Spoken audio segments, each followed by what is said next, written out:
a hablar sobre el tema de la libertad de expresión en el país. En este caso, el foro tiene por nombre Voces Silenciadas, Represión y Persecución a Periodistas en Venezuela. Una cuestión que por estos momentos marca la agenda de las noticias políticas y sociales en nuestro país. Y para este foro vamos a contar con algunos periodistas y activistas se han destacado en lo que es mostrar la realidad que está ocurriendo en nuestro país. Entre ellos tenemos a Carolina Moroso, quien es periodista argentina, corresponsal, y quien fue corresponsal en Venezuela para las elecciones del 28 de julio, y que además ha sido una voz muy activa sobre el tema de Venezuela y la violación a los derechos humanos en nuestro país en Argentina. También tenemos a José Hernando Mujica, quien es periodista venezolano y quien también fue corresponsal para Tele 13 Chile en estas elecciones del 28 de julio. Además tenemos a Rodrigo Diamante, quien es presidente de Un Mundo Sin Mordaza y que ha estado o ha hecho activismo desde hace muchísimo tiempo cuando comenzó todo lo que fue el proceso de censura y de represión hacia los comunicadores sociales en Venezuela, que de eso también vamos a conversar un poco. Y Gabriel Bastida, quien es periodista venezolano y director del portal monitoreamos.com, que también nos va a dar una visión un poco más detallada de la actualidad, de lo que está ocurriendo en este momento. Eh, Vamos a comenzar con Rodrigo, las preguntas de las personas que están por acá invitadas. Vamos a dejarlas para el final, para que los ponentes puedan responderla. Y bueno, también saludamos a quienes van a estar escuchando esta ponencia en nuestro canal de YouTube y en diferentes redes sociales que tenemos. Empecemos con Rodrigo, quien va a conversar un poco de lo que es el contexto histórico y la evolución de la política de censura y represión del ejercicio del periodismo en Venezuela. Gracias, Emerson, y gracias, Juventud LAC, por esta invitación. Yo siempre he dicho que la destrucción de la libertad de expresión en Venezuela ha sido la destrucción de la democracia en Venezuela. No se puede separar, o realmente se puede identificar que en el momento en que el régimen venezolano tenía el control absoluto de los medios de comunicación, fue realmente cuando se empezó a perder el resto de los derechos. Y esto es también intuitivo, ¿no? La libertad de expresión es un derecho humano, si bien todos los derechos humanos son igual de importantes, la libertad de expresión es uno de esos derechos que son transversales, porque no solo es un derecho en sí mismo, sino que te permite a ti defender el resto de los derechos. Mientras tú tengas libertad de expresión, puedes tener problemas con la justicia, puedes ser víctima de persecución política, puedes ser víctima de muchas violaciones de derechos humanos, pero siempre vas a tener un espacio para reclamar y buscar resarcir ese daño que te ha hecho el Estado o los funcionarios que trabajan para el Estado. Sin embargo, cuando pierdes la libertad de expresión, empiezas automáticamente a perder el resto de los derechos y se te hace mucho más difícil recuperarlos. Y esto lo entendió muy bien la dictadura venezolana, primero con Chávez y luego con Maduro, y por eso es que antes de ver un recrudecimiento realmente fuerte en materia de derechos humanos, de presos políticos, de incluso la emergencia humanitaria en la que hemos llegado, la emergencia migratoria, realmente comenzó todo esto primero con una persecución a los medios de comunicación, que el hito más importante fue evidentemente el cierre de Radio Caracas Televisión, porque fue un castigo ejemplarizante. Es decir, no solo cerraron el medio más importante del país, sino que además el resto de los medios dijeron, bueno, si el medio más antiguo del país, el más grande de Venezuela, la primera televisión a color, fue cerrada, que queda para nosotros. Y ahí entonces donde se pasó una fase de autocensura para sobrevivir, donde los medios en busca de poder sobrevivir se autocensuraron y se empezó a crear, a diseñar una especie de realidad paralela, porque por un lado veíamos lo que ocurría en Venezuela, el conflicto político, la lucha por los derechos humanos, y luego cuando llegas a tu casa, si prendías la televisión nacional, no se hablaba de nada de esto. Casos extremos es cuando ocurrió la presidencia del gobierno interino años más tarde, que nunca entrevistaron en ese momento ese fenómeno solo pasó en la realidad, pero los medios venezolanos ignoraron por completo ese tipo de eventos. Y, por ejemplo, ahorita con esta campaña presidencial de Edmundo González, que no se atrevieron a entrevistarlo ninguno de los medios porque justamente importantes, grandes, que han podido sobrevivir porque se encuentran completamente censurados. Y en ciertamente les podemos criticar que al final, por buscar sobrevivir, también están en ciertamente siendo permisivos con la dictadura. ¿Es difícil hacer esta crítica? Sí, porque ellos también son las víctimas del régimen venezolano. Sin embargo, vender una realidad distinta a la que realmente es hacerle un servicio a la dictadura. Así que bueno, nosotros desde Un Mundo Sin Mordaza siempre felicitaremos a aquellos medios que a pesar de la persecución política se han atrevido, han buscado maneras ingeniosas para difundir lo que está pasando en Venezuela y vencer la censura.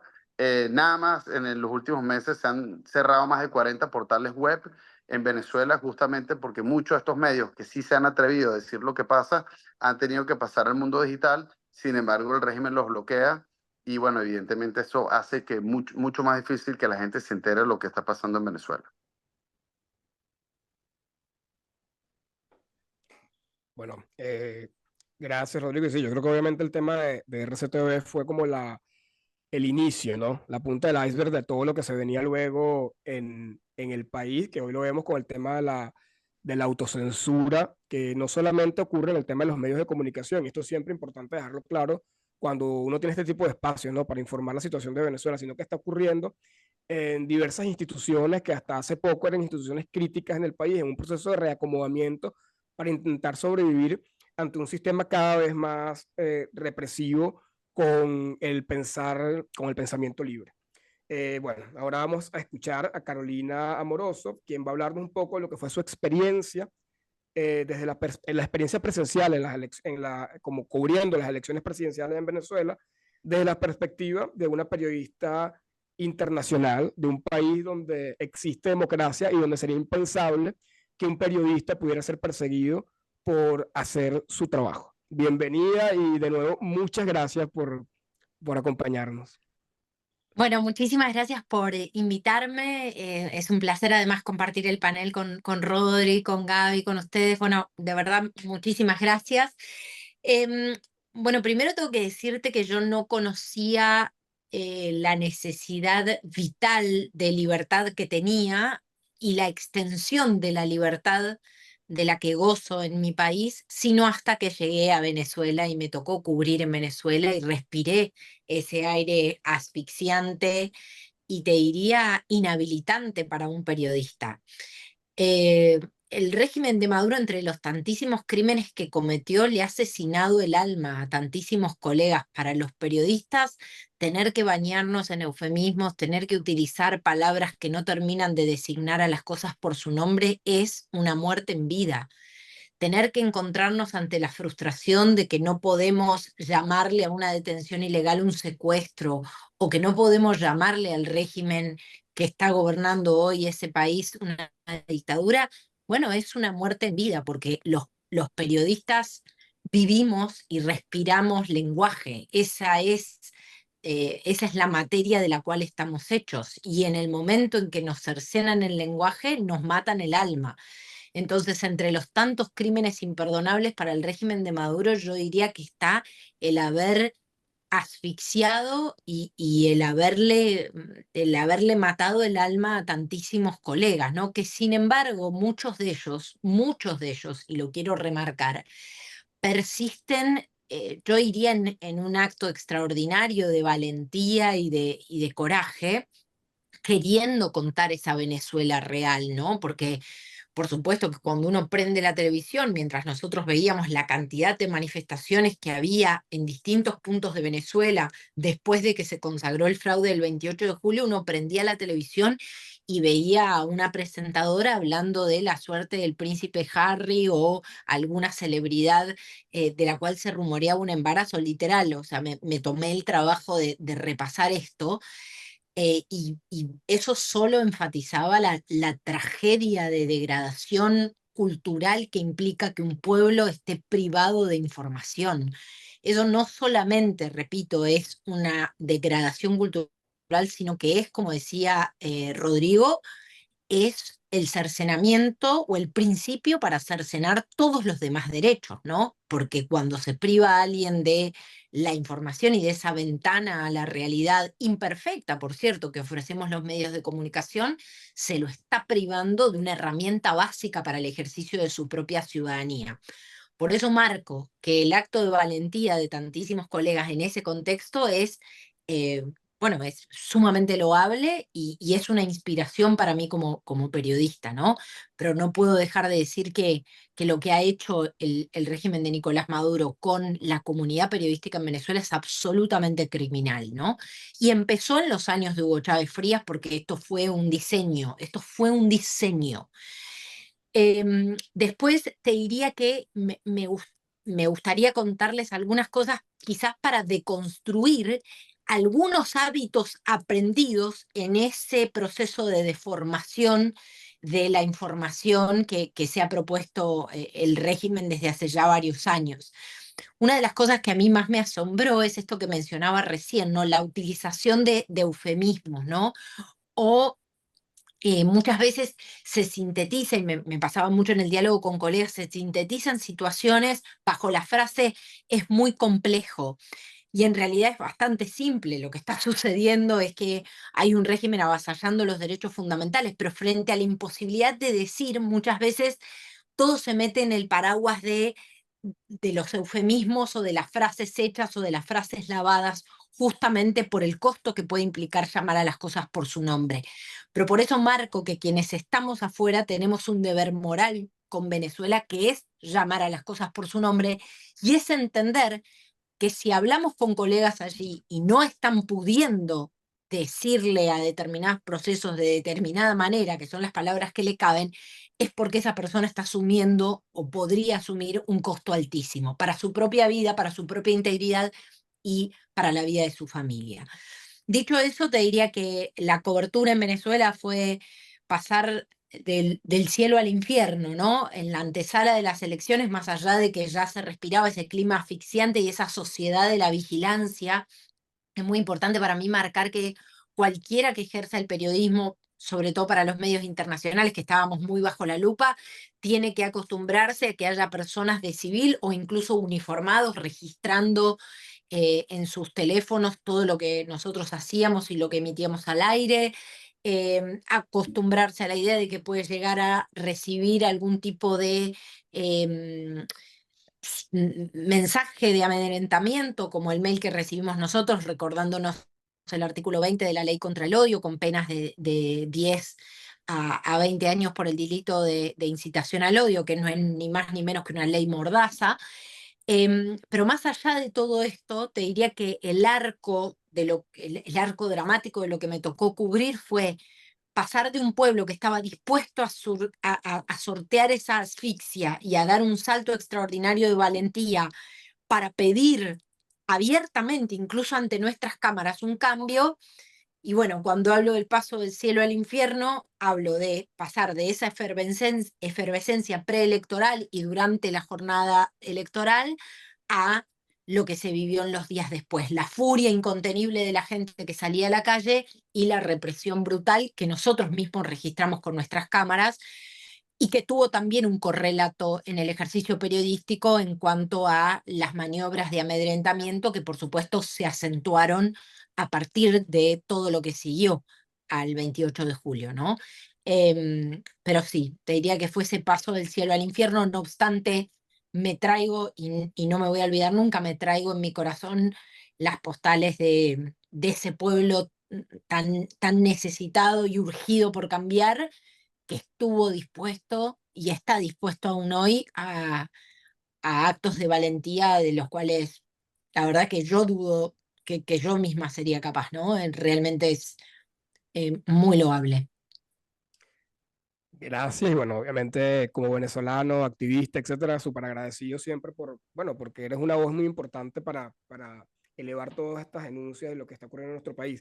Yo sé que tienes que irte pronto porque tienes noticiero, pero antes de eso sí quería como hacerte una pregunta con respecto a Sí. si tuviste la oportunidad en Venezuela de poder hablar en privado tal vez con todos estos periodistas venezolanos que están allá y que como tú Sí. dices, bueno, se deben sentir bastante mal por no poder cumplir con su trabajo a plenitud y un poco si no, si tienes alguna anécdota, eh, alguna historia de eso que te decían ellos, que al vivir eso, al vivir la autocensura que se da en Venezuela.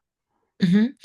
Sí, bueno, mira, un día recuerdo que estaba en Chacaíto después de las elecciones, donde se había como autoimpuesto una suerte de toque de queda. Yo no podía creer que la gente no se estaba, no estaba saliendo, pero obviamente después en medio de ese clima asfixiante uno entiende que incluso lo más, hasta lo distópico puede suceder, ¿no? Porque es un clima sumamente represivo. O sea, repito, yo no tenía dimensión de lo que era la libertad, sino hasta que entré en Venezuela y supe lo que era no tenerla. Entonces, me parece muy importante entender esto en esa dimensión y en esa clave. Y por supuesto que yo no podría juzgar la acción o la inacción de nadie en ese contexto, ¿no? Así que voy a pasar a ser meramente descriptiva en este sentido. Se había como autoimpuesto una suerte de toque de queda y estábamos en Chacarito trabajando. Me acuerdo que me estaba costando conseguir testimonios, tenía que hacer una salida en vivo y se acerca un periodista y me dice: yo soy de un medio comunitario, vengo siguiendo tu trabajo. Tenía los ojos, como dicen ustedes, aguados, ¿viste? Tenía los ojos como llorosos y, y me dice: gracias. Le digo: ¿querés salir al aire? Y me dice: no. Estaba, se mostró asustado apenas le sugerí la idea de salir al aire. Y le dije: no, no te preocupes, no te voy a sacar, querés quedarte por acá. Y se quedó mirando la salida y en un momento yo estaba haciendo la salida y con el rabillo del ojo llegué a ver que él me estaba viendo emocionado a hacer la salida en vivo, ¿no? Seguramente porque yo podía decir o estaba enunciando muchas de las cosas que le gustaría decir o le hubiera gustado poder decir con los términos en los cuales nosotros nos estábamos expresando. Yo para todos esos colegas lo único que tengo para decir es que me solidarizo, que los admiro por permanecer allí y que aunque sea con las astucias que hay que tener para contar en un contexto asfixiante, es muy valioso que lo hagan, sorteando la lógica de la dictadura. Eh, y, y bueno, y que los abrazo, porque solamente un periodista puede entender lo que significa para otro periodista que le cercenen el lenguaje y la posibilidad de llamar a las cosas por su nombre. Así que sí, te diría que me traigo como esa imagen de ver a un colega emocionado, que creo que no era, claramente no era por mi trabajo, sino porque mi trabajo era un espejo del periodista que él pudo ser o del periodista que él fue cuando, bueno, cuando esta dictadura no lo estaba amordazando, ¿no? Que bueno, que por cierto esto viene de muy larga data, ¿no? A veces me pregunto si hay periodistas de mi generación que evidentemente han tenido que ejercer en un contexto más y menos represivo, pero siempre represivo, ¿no? Siempre en una escala absolutamente inaceptable para los parámetros de libertad de expresión que nosotros consideramos válidos, ¿no? Bueno, Carolina, muchas gracias por compartir con nosotros esa anécdota. Y bueno, yo también quiero, antes de que el siguiente ponente, quien es Gabo, tome la palabra, sí me gustaría un poco rescatar esa idea que compartiste, que esto por supuesto que no es nuevo, ¿no? Y yo creo que mucha gente que ve la situación de Venezuela como que es importante, y sobre todo las personas que están afuera, que entiendan que esto no fue de un momento para otro, sino que tal cual fue un diseño de degradación institucional que nos ha traído hasta acá. O sea, no fue que la dictadura se instaló en Venezuela de un momento a otro. Y con respecto a este tema, yo también quería mencionar el tema de lo que fue la ley Mordaza, que fue la ley de responsabilidad social en radio y televisión, que fue realmente lo que comenzó a presionar a los medios de comunicación hacia el camino y llevarlos hacia el camino de la autocensura, justamente previendo un escenario como este, ¿no? Donde ellos perdieran el apoyo popular y tuvieran que acudir a otro tipo de mecanismos para poder ejercer el control social en la población. Bueno, Gabo, ahora sí, Perdón, perdón, ¿puedo sumarte una sola cosita en por relación supuesto. a lo que decía? Perdóname y perdón por extenderme un poquito más. A tal punto ha permeado la ley Mordaza que ha llevado a que los medios venezolanos, hay algo que tenemos los periodistas y que es muy característico de nuestra tarea, que es que los periodistas tendemos redes y tendemos nuestra propia cofradía de colegas, de medios amigos, justamente para poder reportear incluso en territorios que nos son ajenos o lejanos. No voy a nombrar al medio, pero nosotros establecimos un contacto con un medio venezolano, les habíamos solicitado un pedido para poder realizar algunas salidas en un punto con el que ellos contaban, bueno, y estando en Venezuela nos dijeron que, nos habían dicho que sí, estando en Venezuela, quizás viendo el curso de nuestra cobertura, finalmente nos dijeron que eso no iba a ser posible. Esto no es un reproche para nada, porque de vuelta es un contexto represivo, pero lo que quiero marcar es que además lo que esto genera es una lógica de aislamiento para los periodistas y para los medios venezolanos que pueden y deben establecer contactos con medios regionales, ¿no? Para colaboraciones, para enriquecer el trabajo, para capacitar a los colegas, ¿no? El aislamiento que es tan nocivo para el periodismo también ha sido otro de los castigos perpetrados sobre la comunidad periodística en Venezuela, ¿no? Así es. Bueno, Carolina, muchas gracias. Y bueno, ahora sí, ahora vamos a conversar con Gabriel Bastidas, quien es director del portal informativo monitoreamos.com. Y bueno, Gabo, la idea es que un poco puedas dar una aproximación a lo que es la situación actual del país con respecto a la situación de los periodistas bajo o a raíz de las más recientes políticas de censura eh, de la dictadura. Sí, gracias por la invitación. Saludos a los compañeros que están conectados y a Carolina, como siempre, gracias por su aporte.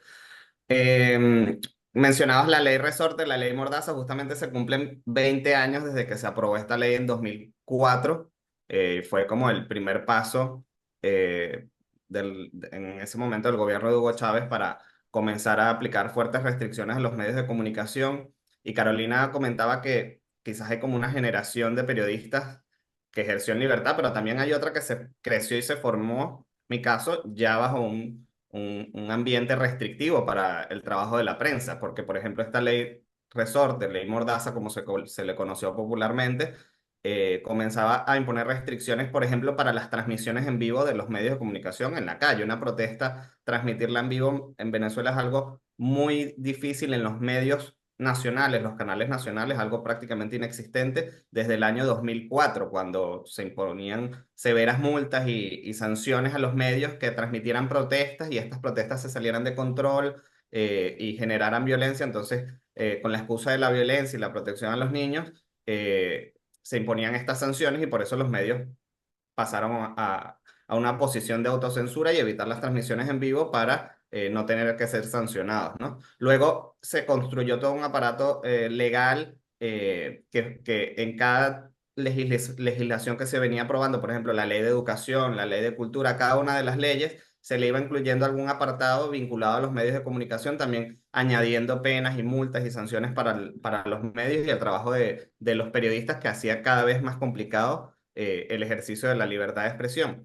Y para ubicarnos más o menos donde estamos actualmente, en el último reporte de la organización Reporteros Sin Fronteras, que hace como un mapeo mundial de cuál es la situación de la libertad de expresión y de información en el mundo, Venezuela estaba el año pasado ubicado en el puesto 156 de 180 países evaluados.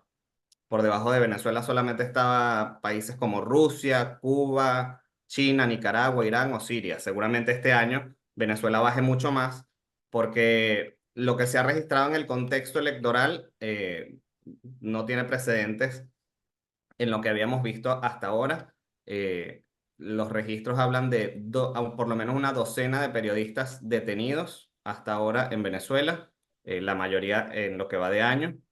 Esto nos ubica, según el último reporte de Reporteros Sin Fronteras del año pasado de periodistas detenidos en todo el mundo, Venezuela estaría entrando en el top 5 de países con más periodistas encarcelados. Una situación gravísima.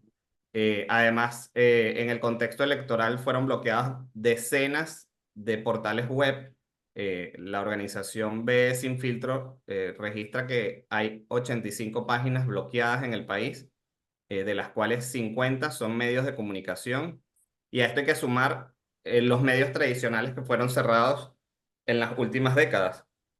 Más de 400 medios de comunicación cerrados a partir del año 2007 con el cierre de RCTV, que fue como el gran hito y sirvió como un caso aleccionador para que otros medios se censuraran y no mantuvieran una postura confrontativa contra el gobierno o crítica contra el gobierno. Pero a pesar de que se extendió toda esta autocensura entre los medios, igual no fue suficiente para el régimen y avanzó con el cierre de cientos de medios, más de 400 hasta la fecha. Y los medios que sobreviven actualmente en Venezuela lo hacen bajo una gran autocensura. Prácticamente los programas de opinión que todavía existen en algunas televisoras y en las emisoras de radio son programas muy genéricos. Los invitados que se llevan a estos programas son personas que no van a hacer fuertes críticas, los dirigentes opositores están vetados, y cuando, por ejemplo, hay invitados internacionales para ser entrevistados en estos medios, siempre se les pasa una cartilla recordándole o explicándole qué palabras no pueden decir, porque nosotros que estamos fuera de Venezuela no estamos acostumbrados a estas restricciones en los medios tradicionales, ¿no? Por ejemplo, acá en Argentina, en la televisión argentina se habla libremente de que Venezuela es una dictadura, de que Maduro es un dictador que comete crímenes, y entonces cada vez que en un medio tradicional venezolano, en mi caso, por ejemplo, cada vez que me entrevistan para hablar de algo sobre Venezuela vinculado con Argentina, siempre hay un recordatorio de, mira, recuerda que estas palabras no pueden decirlas porque pongo en riesgo al periodista que me está entrevistando o al medio que me está entrevistando. Les comentaba, bueno, la docena de periodistas detenidos, y Carolina hablaba algo de la solidaridad que se teje entre los periodistas, los colegas, y es la forma que han encontrado los periodistas venezolanos para seguir haciendo su trabajo actualmente. Muchos han tenido que dejar de firmar sus notas o dejar de publicar incluso en sus redes sociales, porque las redes sociales se convirtieron en una vía de escape para lo que los medios no les permitían publicar. Algunos periodistas lo publicaban en sus redes personales, pero con las amenazas que se han intensificado luego de las elecciones del 28 de julio, algunos periodistas incluso han dejado de utilizar sus redes sociales, otros han tenido que esconderse, y algunos periodistas han tenido que escapar porque han recibido amenazas directas de que podrían ser encarcelados. Entonces, el Sindicato de la Prensa hace unos días emitió una alerta y declaraba que el periodismo venezolano está en emergencia, básicamente en estado como de toque de queda, y los periodistas y los medios han tenido que llegar al extremo de, por ejemplo, veíamos hace unos días, de crear unos avatares para informar a través de la inteligencia artificial y que ninguna persona ponga su cara, sino que fuese un avatar el que dé las noticias y así no corra el riesgo de ser encarcelado. La situación es bastante complicada. En este sentido, mi llamado, creo que el llamado a la acción es ayudar al periodismo venezolano en estas redes que podamos construir. Por un lado, para los que estemos afuera, compartir la información que ellos no pueden informar, difundir la información que ellos no pueden hacer, y por otro lado, quienes sí se están atreviendo a informar desde dentro de Venezuela, poder darle fuerza a esa información, replicarla, compartirla. Los que estemos fuera también, hay muchos dirigentes juveniles y dirigentes y activistas en este foro, invitarlos a que construyan redes en sus países con los periodistas locales de esos países, los periodistas de esas nacionalidades, para que ellos también se conviertan en replicadores de estas informaciones y sigan atentos a lo que sucede en Venezuela, y además puedan tener información veraz, información que no sea controlada por el régimen, porque también mucha de la información que puede salir de Venezuela es la que el régimen permite. Entonces, los que tengamos la posibilidad de transmitir la información real y sin censura, que lo hagamos. Y quiero cerrar con una lectura del artículo 45 del Código de Ética del periodista venezolano, que dice: el periodista tiene el deber de combatir sin tregua a todo régimen que adultere o violente los principios de la democracia, la libertad, la igualdad y la justicia. Entonces, en un contexto como este, enfrentar a un régimen como el de Nicolás Maduro no solo es una opción, sino también es un deber para los periodistas venezolanos según nuestro código de ética. Gracias, Gabriel. Por ahí ya tenemos un par de preguntas para ti que las vamos a dejar para el cierre, donde vamos a tener este espacio. Y ahora sí, vamos a estar con nuestro último expositor del día, quien es José Mujica, quien también tuvo la oportunidad de estar como corresponsal en estas elecciones, y con base a esa experiencia, un poco nos gustaría escuchar tus reflexiones sobre el impacto directo de estas políticas de censura que ya viene ocurriendo desde hace muchísimos años, pero que bueno, han venido en aumento estas últimas semanas, en lo que es la lucha ciudadana a favor de la recuperación de la democracia. Nos sería bueno también ese análisis con base a esas experiencias que viviste en el país. Bueno, buenas tardes a todos. Muchas gracias por la invitación y además también como venezolano, muchas gracias por el interés que han tenido en difundir lo que ocurre en mi país. Bueno, este es un tema muy interesante. Yo he estado escuchando a mis colegas y me llama mucho la atención que coincidimos en muchos escenarios de los que ellos relatan. Y al hablar del ejercicio que tienen los venezolanos o la actuación que tienen los venezolanos en general en tratar de digerir esta información, yo quiero situarlo en tres puntos importantes. Lo primero es esta ley que ya han citado, la ley contra el odio del año 2017, donde la pena máxima es de 20 años de cárcel si instigan al odio. Y esto fue una situación sumamente compleja para tratar de entender en su momento. De hecho, la Corte Interamericana se pronunció porque consideraban que era una situación sumamente excesiva. Después de esto, 2024, muy recientemente, la ley contra el fascismo y también la ley contra las ONG, o esto para regularizar todo lo que tiene que ver con los distintos niveles de comunicación o de ejercicio de la libertad de expresión. Entonces, dicho esto, que existe en el país, que es una ley que de paso se tiene que cumplir porque las autoridades que están lo imperan de esta forma y además lo hacen desde un nivel represivo bastante elevado, nos conseguimos con distintos escenarios y lo voy a llevar a una anécdota. Yo estaba haciendo una transmisión en vivo también en Plaza Altamira y dentro de esta transmisión yo hacía referencia a Nicolás Maduro como presidente electo, presidente de Venezuela, no presidente electo. Y las mismas personas en las redes sociales decían, oye, no puedes decirle presidente porque él no es el presidente. Y estoy hablando que eran días previos a las elecciones. Entonces, es muy complejo también el papel del periodista en una Venezuela como la que tenemos, porque son responsabilidades muy importantes que responder a una ley excesivamente represiva y además también responder a lo que ustedes hablaban, que era ese compromiso de informar y de no utilizar palabras para cambiar lo que todos conocemos. Yo creo que lo único que puede darnos una respuesta a esto es el tiempo que ha transcurrido y el conocimiento que tiene todos los venezolanos y las personas que consumen informaciones desde Venezuela, que esto es real, existe, no podemos hablar con las palabras que todo el mundo conoce. Y esto no es nuevo ni es de las elecciones. De hecho, yo me fui de mi país en el año 2015 y me fui cuando en el canal de televisión, donde tenía un programa de opinión, me dijeron, esto no lo puedes decir tú, ya eso lo sabía. Pero ahora me decían, tampoco tus entrevistados pueden de alguna forma u otra expresarse. Entonces yo creo que en este momento los venezolanos consumen un periodismo que está realmente autocensurado muy fuertemente y por otro lado tienen el conocimiento del por qué es lo que está ocurriendo y qué es lo que hay detrás de todo eso.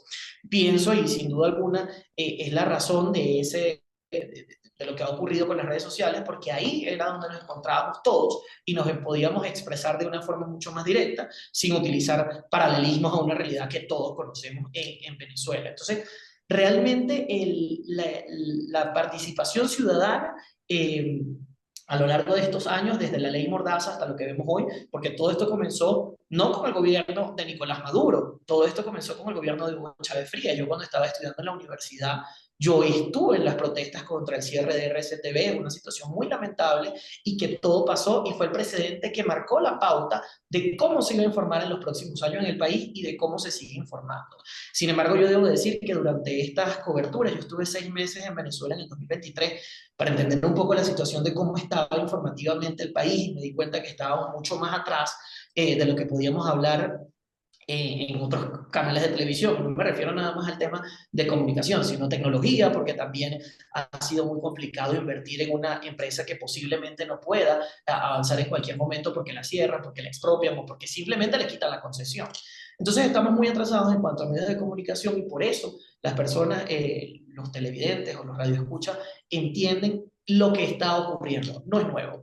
Pero durante este proceso que viví en Caracas, que tuve la posibilidad de estar en estas elecciones que sin duda alguna fueron históricas, y estoy seguro que de una u otra forma marcarán el futuro del país por lo que vaya a ocurrir, que todavía nadie sabe, siempre preguntan qué es lo que va a pasar, la verdad es que yo no sé quién lo sepa. Pero en este momento y en este panorama, el nivel de comunicación fue mucho más complejo para los periodistas y también para las personas. Creo que nos encontramos con unos niveles de represión mucho más elevados de lo que estábamos acostumbrados y con una situación muy compleja que era tratar de surcar una elección que, como bien lo decía mi compañero, era como, bueno, las personas estaban muy animadas con el hecho de participar, cosa que no se veía, por cierto, desde hace algunos años. Y de repente caímos en el lunes siguiente con unos niveles muy complicados para informar. Y esto es bien, bien particular y lo voy a hacer bastante humano y real. Cuando uno está frente a una cámara, lo único que tienes que tener es seguridad de lo que estás hablando. A lo mejor no te sabes la información completa, a lo mejor tienes baches, haces tu mejor trabajo, por supuesto, para tenerlo todo. Pero cuando te quitan la seguridad de poder expresarte, como estoy hablando yo en este momento, de lo que sé que puedo decir, caes en vacíos informativos muy lamentables. Y entonces no te permiten ni expresarte como tú quisieras, ni informar lo que tú quisieras, y te encuentras maniatado o prácticamente con una mordaza, aunque no la tengas, porque realmente tienes que tener muchísimo cuidado con lo que se genera. Yo en este momento creo que lo que más debemos de resaltar es la valentía, y me tocó hablar un poco acerca del ejercicio de los ciudadanos, ¿no? De los periodistas que en algunos momentos asumen responsabilidades de comunicación, y hay que resaltar esos videos heroicos de venezolanos que mostraban sus actas, que las convirtieron en internet. Eso es heroico y es una forma de comunicar y es valiosísimo. Ese que, por cierto, uno salió recientemente que lo persiguieron y ya afortunadamente está fuera del país según lo que él reportaba. Yo no tuve la oportunidad de responderle o de conversar con él, pero también esos venezolanos que a través de las actas, de estas famosas actas que comprueban lo que ocurrió aparentemente en este proceso electoral, se manifestaban con esa seguridad. Ahí es donde está un venezolano que sabe que los medios de comunicación tienen unas barreras muy altas para violar o para superar, pero que realmente saben que pueden hablar y que pueden expresarse, por lo menos en algunos escenarios. A mí me llamaba mucho la atención ese lunes cuando veía personas bajando de Petare en forma espontánea y yo les preguntaba, ¿dónde vas? Vamos hacia Miraflores, una cosa que yo nunca lo había visto. Y digo nunca lo había visto porque nunca nadie lo convocó y aún así las personas salieron. Y para finalizar, creo que es muy importante el hecho de que las personas que estén afuera se conviertan en esa voz de los que están adentro. Somos muchos venezolanos que estamos fuera del país y que podemos hacer réplicas de lo que ocurre y de alguna u otra forma mantener esta lucha vigente en los medios de comunicación. Bueno, muchas gracias por compartir con nosotros estas reflexiones, José. Y bueno, yo antes de continuar ya con el tema de las preguntas, que hay una pregunta para cada uno de los ponentes, yo quería hablar de esta reflexión, o no reflexión, sino eh, este relato de lo que se vive en algunas partes del país que pone una de las personas que está acá, que pone Angie Polanco en el chat, ¿no? Que ella habla, bueno, de que hay zonas en Venezuela que ya incluso la situación va más allá del control que pueda tener el Estado, ¿no? Sino que también existen otro tipo de grupos delictivos, armados, parapoliciales que controlan la zona. Ella habla aquí en el caso del Estado Táchira, donde hay sectores donde a través del control no se ejerce a través del Estado, sino a través de la guerrilla, y que eso también incluso complica aún más lo que es el tema del ejercicio periodístico que puedan tener eh, estas personas en estas áreas. Y no solamente ejercicio periodístico, ¿no? Sino el derecho a ejercer la libertad de cualquier manera. Y esto lo digo un poco porque es importante siempre dejar esto claro, ¿no? Para entender la complejidad de lo que ocurre en Venezuela, donde no nada más es un gobierno represor o un gobierno autoritario, sino que pues, los venezolanos estos días se han tenido que enfrentar a diversos grupos que van más allá del Estado venezolano, pero que sin duda actúan con la complicidad o en asociación del Estado venezolano. Bueno, aquí la primera pregunta la tengo para Rodrigo, de Un Mundo Sin Mordaza, y Rodrigo, te preguntan justamente sobre si tienes alguna evaluación de la respuesta de la comunidad internacional frente a la persecución y represión de los periodistas, y si desde tu organización han propuesto algunas acciones para que aumente la presión hacia el régimen con respecto a esta área, ¿no? Como la libertad de expresión.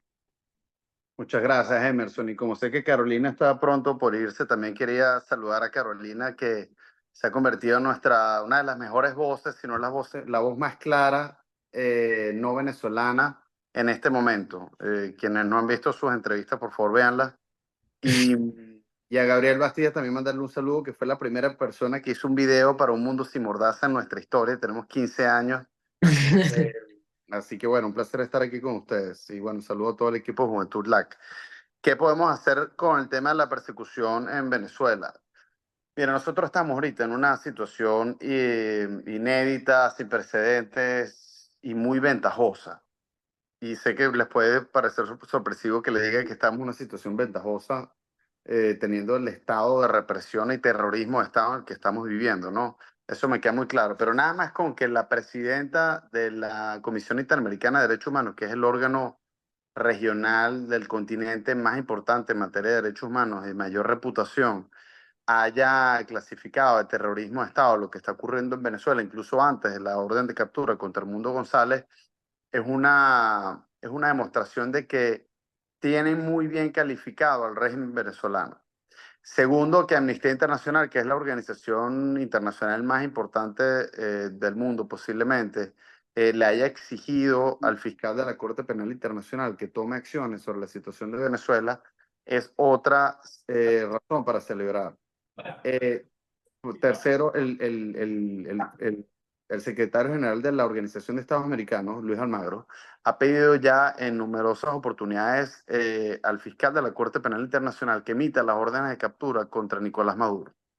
Entonces, ¿por qué digo que es ventajoso? Bueno, no solo porque hay una clasificación exacta y correcta de lo que está pasando en Venezuela, categorizado como crímenes de lesa humanidad, sino que los eventos que están ocurriendo ahorita en Venezuela por primera vez en nuestra historia están ocurriendo dentro de una investigación que ya está abierta en la Corte Penal Internacional. Los últimos eventos importantes que habían ocurrido en el pasado fueron en el 2017 y la investigación en la Corte se abrió en el 2022. Es decir, que esta es la primera vez que se dan estos eventos con esta investigación abierta.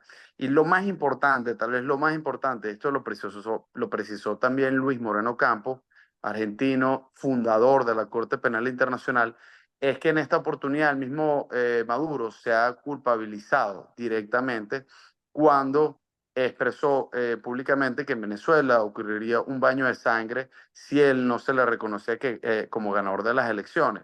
Y recordemos que estos lamentables 25 héroes venezolanos que han sido asesinados por el régimen, ese número no ha subido justamente porque la dirigencia opositora, de manera correcta, ha buscado reducir en su mínima expresión necesaria las protestas con el objetivo de ser contundente a la hora de ser contundente a nivel internacional y movilizar a los venezolanos, pero también evitar cualquier confrontación entre los venezolanos y los funcionarios del régimen, justamente para preservar vidas. Entonces, ¿qué es lo que tenemos que hacer nosotros? Nosotros tenemos que ahorita montarnos a presionar al fiscal de la Corte Penal Internacional. O sea, cada vez que ustedes vean una denuncia de una persecución política, de una persona detenida o cualquier crimen que se cometa en Venezuela en estos días, cada vez que ustedes lo denuncien en sus redes sociales, es vital que copien a la Corte Penal Internacional. La Corte Penal Internacional tiene Instagram y tiene Twitter. El fiscal Karim Khan tiene Twitter.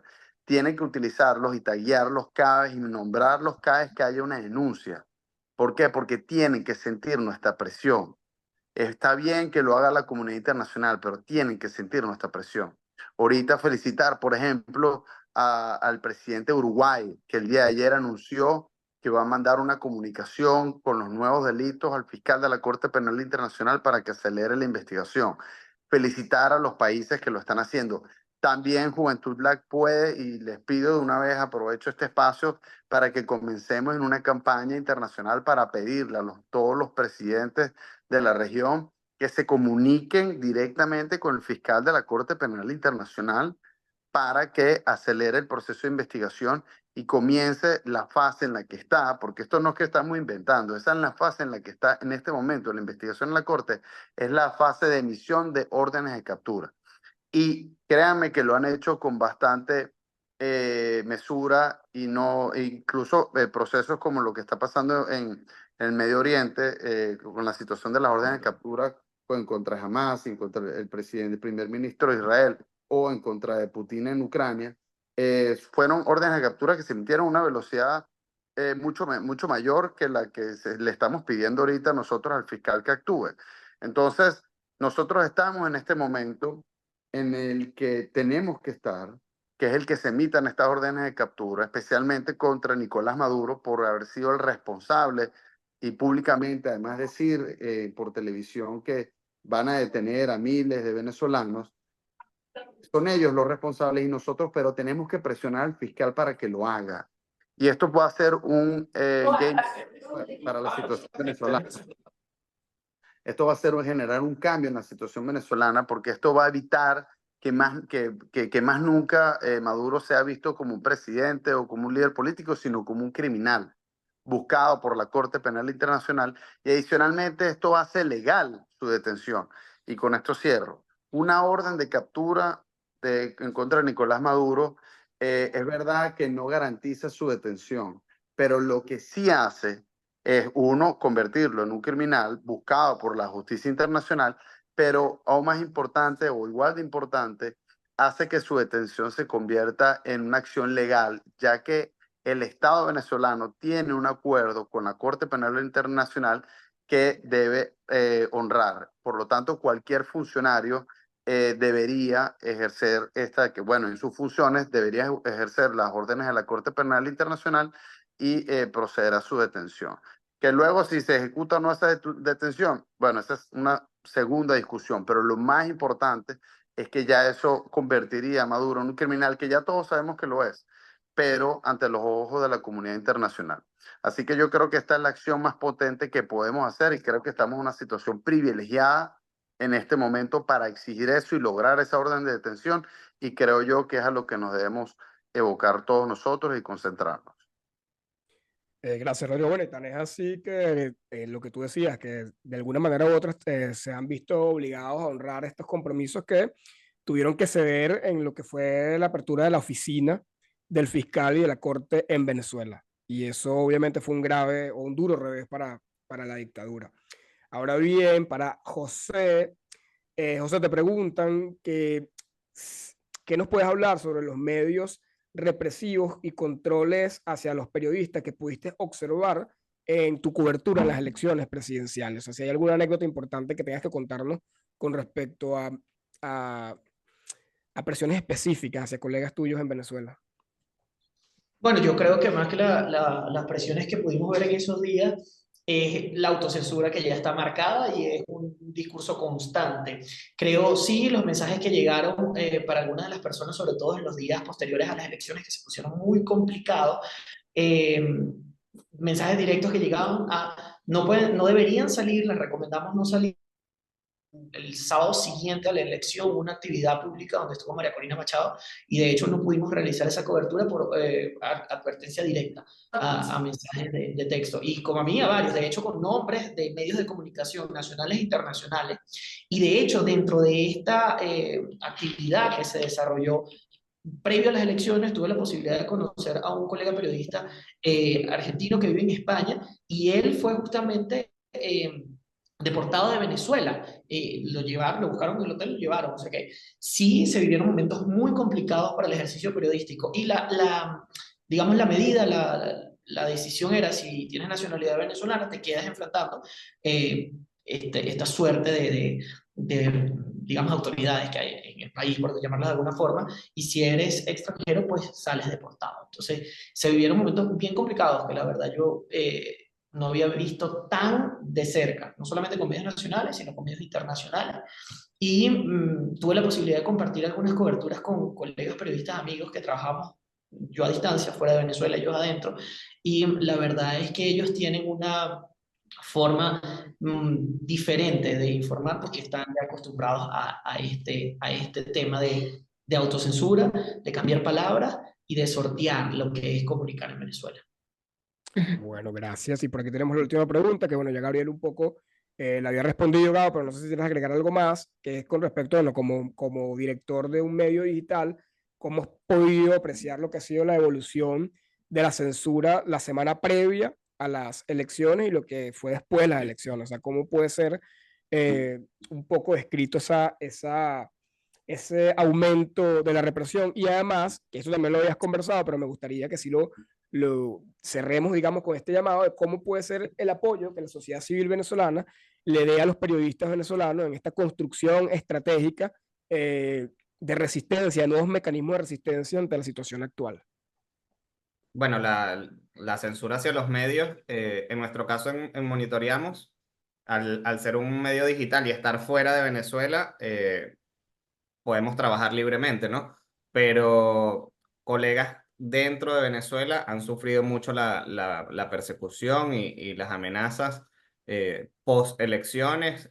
Vimos detenciones, por ejemplo, de la periodista Ana Carolina Guaita de La Patilla, que fue secuestrada y además fue secuestrada para ser utilizada como una ficha de canje, como una rehén para buscar la detención de sus padres, ¿no? A quien estaban buscando eran a los padres, un método que usaba el régimen nazi eh, en Alemania.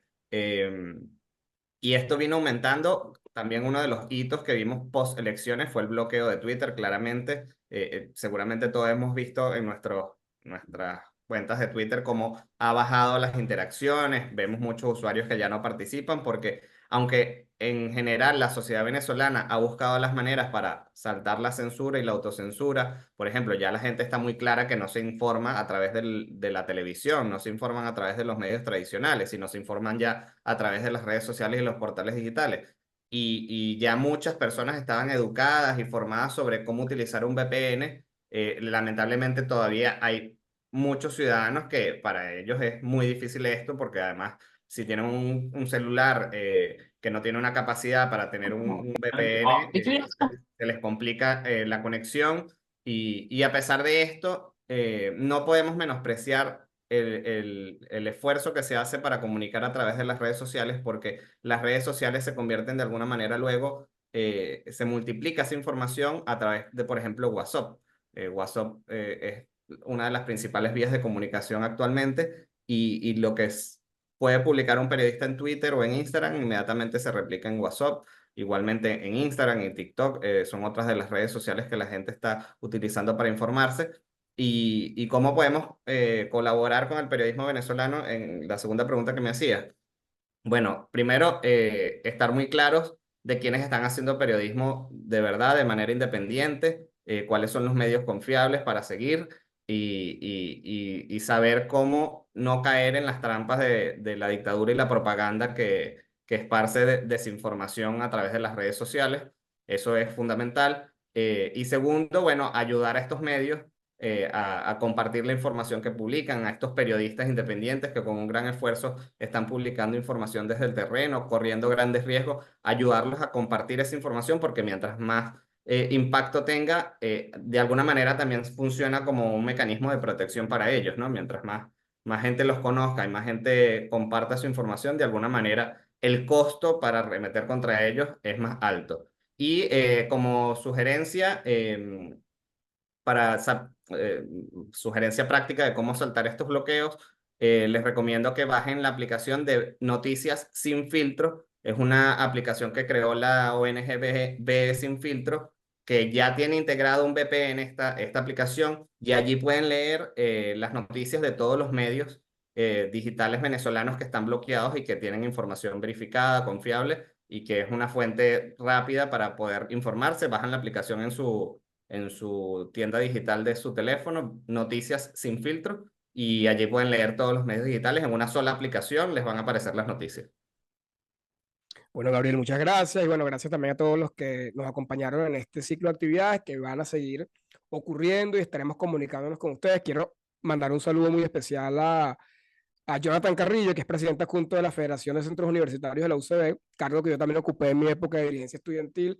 Y la verdad que un abrazo grande a quienes siguen resistiendo en el país la barbarie que se está viviendo en estos momentos en el país. A Jonathan y a todos los que nos acompañaron y también a Juan Carlos Vargas, quien es el director coordinador de la Red Latinoamericana de Jóvenes, por brindar su colaboración para que este ciclo de foros se dé. Y bueno, continuaremos por acá, poniendo nuestro granito de arena en informar lo que está ocurriendo en nuestro país. Reiterar el agradecimiento y espero verlos entonces en un próximo foro con la red y también con Alianza por Venezuela, quien desde ahora nos estará también acompañando en varias de estas actividades que estamos llevando adelante.